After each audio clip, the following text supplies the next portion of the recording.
Looking back over the past year, it certainly has been a busy one. To begin, I ensured disability services were deemed essential at all COVID-19 restriction levels, as well as prioritising disability service users and staff for vaccination.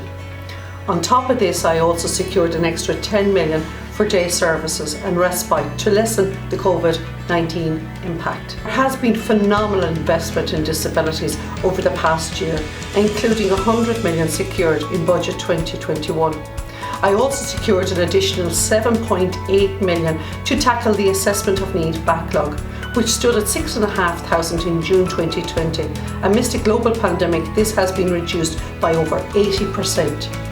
I reversed the 1% cut to disability services, totaling 20 million savings for the sector, while also providing another 20 million under the Strengthening Disability Services Fund.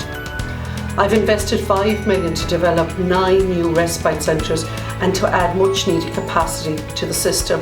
I launched a pilot project that will transfer 18 additional under 65s out of nursing homes back into their community, while another 144 people are being supported to move out of congregated settings through the procurement of 30 additional houses.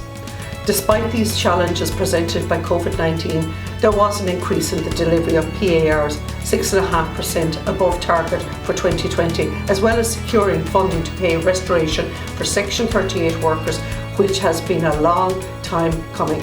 At the end of April, I announced the establishment of the HSE AUTISM phone line to provide assistance to families who need information about services in their area.